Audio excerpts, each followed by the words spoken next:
Yang rawat bunga dan buah, ya, kalau sudah berbunga nanti dilanjutkan dengan pupuk etalase 3. Pupuk etalase 3 satu paket isinya 6, ya. Lalu bagaimana cara penggunaannya? Ambil satu picis, dilarutkan dengan air 10 atau 11 liter atau 12 liter. Ya, atau 12 liter. Ini gunanya untuk memupuk dalam kondisi tanaman sedang berbunga. Nah, setelah bunganya sudah jadi beri, lalu bagaimana cara penggunaannya? Satu picis dilarutkan dengan air yaitu 5 liter. Ya, setelah jadi buah itu dilarutkan dengan air 5 liter. Lakukan pemupukan selama 1 minggu sekali. Jadi tanaman anggur kita itu tidak pernah berhenti dipupuk, teman-teman, ya. Kalau tanaman tersebut ditanam di tanah. Kalau ditanam di pot. Ya. Kalau kita menanam di pot itu pupuknya kan kita larutkan dengan air contohnya 12 liter ini. Pupuk etalase 3, pembesar dan pemanis buah dalam kondisi sedang berbunga kan dilarutkan dengan air 12 liter. Berarti nanti kalau teman-teman di pot setiap hari itu disiramkan 2 liter, 2 liter, 2 liter, 2 liter, 2 liter seperti itu. Ya, kalau nanamnya di pot. Tetapi kalau nanamnya di tanah tidak repot. Teman-teman tinggal kocorkan saja itu semua pada air yaitu ke media tanam. Nah, bedanya ketika kita menanam di tanah di pot itu bedanya memang banyak. Lebih ribet, lebih jelimet di pot. Ya. Makanya buat teman-teman yang menanam tanaman anggur, kalau punya lahan saya rekomendasikan nanamnya di tanah saja. Tidak ribet, tidak susah dan lebih enak. Ya. Dalam berproses menanam tanaman anggur, semua itu berhasil dan tidaknya, bagus dan tidaknya tergantung di masa-masa pertumbuhan, teman-teman.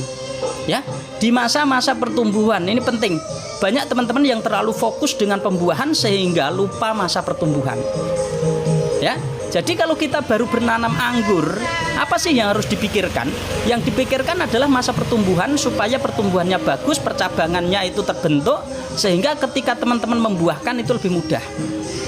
Jangan sampai teman-teman, ya, jangan sampai teman-teman itu membuahkan tanaman anggur dalam kondisi masa-masa yang memang belum waktunya dibuahkan. Ya, di sini ada pupuk 3, etalase 1 pupuk pertumbuhan. Satu paket isinya 4, ya. Satu paket isinya 4. Pupuk ini juga sudah saya racik. Pupuk-pupuk saya sudah racik, teman-teman. Jadi teman-teman di rumah itu tinggal pakai saja. Tinggal pakai saja. Ya. Media tanam tuh aku bikin terus, teman-teman, ya. Hampir setiap waktu saya itu bikin media tanam terus. Kenapa? Media tanam ini memang harus kita bikin terus. Buat apa? Buat nambahin media-media tanam yang menyusut. Apalagi ketika saya menanam ini tidak menggunakan tanah. Ya, karena saya menanam tidak menggunakan tanah sehingga saya harus melakukan yaitu membuat media tanam nanti siap saji. Ya, siap saji bukan media baru. Media tanam yang sudah tinggal siap saji atau media tanam yang sudah fermentasi ini untuk menjaga kesuburan tanaman anggur teman-teman semua. Ya, kalau teman-teman menanam itu harus punya stok media tanam. Untuk apa? Untuk menambahkan media tanam teman-teman yang sudah menyusut. Ya, nanti pertumbuhannya akan bagus dengan media-media yang kita siapkan dengan kandungan nutrisi yang tercukupi. Contohnya ketika kita meracik media tanam itu usahakan ada unsur fosfat dan ada unsur kalium. Ada unsur nitrogen supaya apa? Supaya di masa-masa pertumbuhan tanaman itu bagus. Ya, di masa-masa pertumbuhan supaya tanamannya bagus. Pupuk-pupuk ini adalah pendukung, teman-teman. Pupuk-pupuk ini adalah pendukung saja. Untuk apa? Untuk mendapatkan yaitu atau mencukupi kebutuhan tanaman yang kekurangan. Contohnya seperti ini. Ketika kita menanam tanaman anggur, kok hanya tumbuh kecil, ya berarti kurang besar. Ini kekurangannya apa? Kemungkinan fosfatnya kurang gede. Nah, maka kita tinggikan yaitu unsur fosfatnya dengan pupuk-pupuk yang sengaja saya racik ini. Ya, pupuk-pupuk kimia itu digunakan tidak masalah, teman-teman, tidak masalah karena nanti itu masih diproses tanaman dan dosisnya pun aman. Serta apa yang membuat teman-teman itu terjadi perdebatan di luar yaitu masalah organik, masalah kimia itu hanya masalah kecil sebenarnya. Ya, hanya masalah kecil. Hanya saja mereka selalu membesar-besarkan untuk menaikkan produknya masing-masing. Kalau saya semua saya gunakan, teman-teman. Semua saya gunakan. Kenapa?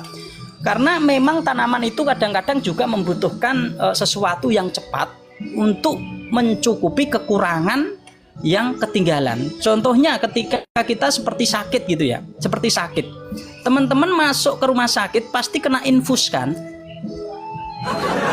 Kena infus kan? Infus itu bahan apa?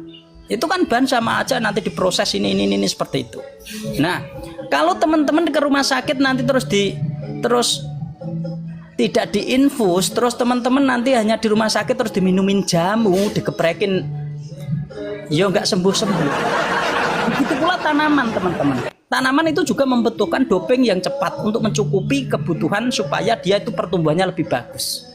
Ya, pokoknya teman-teman semua dua-duanya digunakan untuk mendapatkan hasil yang bagus. Aku saya gunakan semua, teman-teman. Baik sistem organiknya juga saya pakai, sistem kimianya juga saya gunakan. Ya, untuk apa? Untuk mencukupi unsur hara yang terdapat pada tanaman itu. Ya, intinya teman-teman jangan mudah inilah terprovokasi dengan perdebatan ini dan itu. Wah, biarin aja mereka berdebat ya, nggak selesai. Ya, nggak akan ada selesainya itu, karena mereka itu selalu membenarkan produknya masing-masing. Maka dari itu buat teman-teman, gunakan dua-duanya untuk mencapai tujuan kita. Tujuan kita apa? Tanaman subur, pembuahan bagus, dan hasilnya bagus. Ya, berikan pupuk berdasarkan kebutuhan tanaman masing-masing. Kalau tanaman itu masa pertumbuhan, gunakan pupuk etalase 1, pupuk pertumbuhan. Stroberi kalau keluar sulur harus dibuang apa dipelihara? Bu, sementara dibuang dulu. Ini sudah berapa minggu ya Mbak Tin? Sulur pertama dibuang. Sulur pertama dibuang biar apa? Biar akarnya kuat. Sulur pertama dibuang biar akarnya kuat. Kalau tanaman kelihatannya belum subur banget, jangan dipelihara sulur. Biasanya nanti mati. Kenapa? Karena akarnya belum siap. Nutrisi akan mengalir ke sulur. Seperti itu. Berarti tunas 2 banyakin. Ya, berarti tunas daun, ya tunas daun dulu biar aktif. Yang namanya sulur itu yang tumbuh melingkar itu tabos. Sulur itu yang tumbuh di setiap ruas, teman-teman. Biasanya ruas kan sebelah daun, nanti sebelah sulur, sebelah daun, sebelah sulur, sebelah daun, sebelah sulur, seperti itu. Kalau anggur itu kan sulur manfaatnya untuk mengkaitkan batangnya supaya tidak jatuh gitu. Jadi buat teman-teman, inti keberhasilan kita terletak pada masa pertumbuhan. Kalau teman-teman menanam tanaman anggur kok pertumbuhannya jelek, percabangannya jelek, ini harus perlu benar-benar diperhatikan. Kenapa sih pertumbuhan tanaman saya kok bisa jelek begini? Terus ini kenapa, tersiernya gimana dan lain sebagainya, itu perlu diperhatikan teman-teman. Gunakan pupuk pertumbuhan, insya Allah nanti pertumbuhannya bagus dan tanaman ini juga hasilnya bagus ya teman-teman. Ya seperti itu. Ya, gunakan pupuk pertumbuhan. Pupuk pertumbuhan ini saya racik bisa membuat tanaman itu cenderung berbuah teman-teman. Kenapa? Karena pupuk ini sudah saya racik antara unsur nitrogen dengan fosfat ini hampir sejajar. Ya, sehingga di masa-masa generatif tanaman kalau menggunakan pupuk saya itu nanti dipotes saja dia mengeluarkan bunga.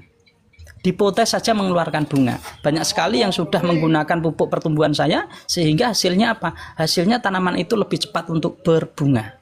Ya, intinya yang penting ketika teman-teman menanam, ya, yang penting ketika teman-teman menanam itu yang diperhatikan apa? Sinar matahari. Jangan sampai tanamannya tidak terkena sinar matahari, teman-teman. Kalau tanamannya tidak terkena sinar matahari, nanti hasilnya tidak bisa bagus. Pupuk pertumbuhan ini sudah saya racik ya buat teman-teman, terutama pemula ya. Pemula ini kalau ingin menggunakan pupuk pertumbuhan, ini pupuk pertumbuhan keunggulannya juga bisa dijadikan pupuk AB mix karena dalam pengemasan ini saya bikin secara terpisah ya antara unsur kalsium dan pupuk lain. Jadi unsur kalsium ini nanti teman-teman bisa dijadikan yaitu pekatan A-nya dan racikan yang lain nanti jadi pekatan B. Seperti itu teman-teman ya. Nah, jadi modelnya seperti ini teman-teman. Salah satu keunggulan pupuk saya ini bisa dijadikan pupuk AB mix kalau teman-teman menanamnya hanya sedikit ya, sedikit itu lebih enak, lebih praktis dan ini juga lebih irit. Seandainya teman-teman menanam cabai itu hanya sekitar 5 pohon atau 6 pohon, itu nanti satu paket itu bisa kepake lama teman-teman. Satu paket bisa kepake lama ya, bisa sampai panen. Jadi ini sangat-sangat bagus sekali untuk para pemula. Dengan menggunakan pupuk-pupuk saya, insya Allah teman-teman sudah tidak mengalami kesulitan dalam berproses yaitu menanam ya. Mau nanam cabai kayak mau nanam anggur kayak nanam opo kayak pokoknya wis gampang-gampang. Setelah kita melakukan pemupukan, ya, ini biasanya teman-teman yang kilaf itu di sini teman-teman, di perawatan atas, ya, perawatan atas banyak sekali yang memikirkan pemupukan, tetapi mereka melupakan yaitu namanya perawatan. Perawatan ini padahal sangat penting sekali untuk mendapatkan kualitas tanaman kita itu lebih bagus, ya, lebih bagus, daunnya bagus dan tidak mudah terserang hama. Ya, kalau teman-teman tidak mau melakukan perawatan, saya jamin banyak gagal, ya. Banyak gagalnya. Kenapa? Karena perawatan ini penting sekali, teman-teman. Perawatan ini penting sekali untuk mendapatkan kualitas tanaman itu nanti lebih bagus, ya. Lakukan penyemprotan untuk menjaga supaya tanaman kita tidak terserang trip dan lain sebagainya. Pupuk yang cocok untuk mangga saya yang belum berbuah dan pohonnya sudah besar 6 tahun. Ini ditanam di mana, Abang? Ditanam di mana? Di tanah? Ditanam di tanah. 6 tahun sudah besar banget, weh. 6 tahun sudah besar banget. Ini biasanya dilakukan penyemprotan juga bisa, ya. Di tanah. Di tanah. Ini pupuknya yo kurang, cah. Ini kudunya disemprot ini kalau pupuknya seperti ini. Ya, Abang bisa gunakan yaitu pupuk etalase 3, ya, etalase 3. Etalase 2, ya, pupuk etalase 2. Etalase 2, ya. Kalau Abang berkenan ini dilakukan penyemprotan. Penyemprotan karena tanamannya udah gede banget. Kalau dipupuk di bawah ini nggak ngatasi, akarnya sudah 10 meter. Akarnya sudah 10 meter, Bang. Ya, sudah 10 meter, makanya saya tuh tanaman-tanaman mangga itu nggak suka kalau ditanam di tanah, itu bisa merusak tembok dan lain sebagainya. Itu disemprotkan saja. Nanti di sini ada 4 picis. 4 picis, 1 picis dilarutkan dengan air yaitu 30 liter. 30 liter. Kalau tangki itu kan 15 liter, ya, berarti gunakan 2 kali penyemprotan. 2 kali penyemprotan. Ya, kalau dipupukkan di tanah, kelihatannya kalau tanamannya di pot masih bisa.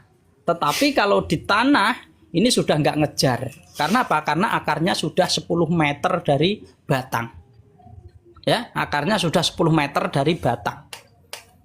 Ya, jadi buat teman-teman, ya, yang itu terserah sih, wong namanya hobi, nanam opo bae ya hobi, ya. Jadi seperti itu. Tetapi pernah berbunga nggak? Bang Bima, sudah pernah berbunga nggak? Sudah pernah berbunga nggak? Terus bunganya rontok atau gimana? Kalau sudah pernah berbunga dan rontok, bisa digunakan yaitu belum sama sekali. Ya, dilakukan penyemprotan aja, Bang. Penyemprotan aja kalau gitu. Kalau pernah berbunga tetapi rontok, nanti kita gunakan boron yang murni boron. Tetapi kalau memang belum sama sekali, gunakan ini disemprot aja. Efektif disemprot. Lakukan penyemprotan di pagi hari, ya, jam segini. Jam segini ini, karena pas stomata itu mulai terbuka, kita lakukan penyemprotan. Ya, lakukan penyemprotan selama paling enggak 1 minggu sekali, Bang. 1 minggu sekali atau 10 hari sekali. Ya, ini perlu dipahami teman-teman. Jadi ketika kita menggunakan atau pemupukan pada tanaman besar-besar seperti ini, itu ya lebih baik disemprotkan aja. Jadi disuapin langsung. Ya, disuapin langsung. Jangan dicampur dengan ini yo, obat-obat semprot seperti pestisida, insektisida, jangan. Kenapa? Karena kalau dicampur nanti di sini ada kalsium, itu tidak saya rekomendasikan. Nanti malah merusak kualitas pupuk dan juga merusak kualitas apa? Kualitas insek atau fungsida-nya.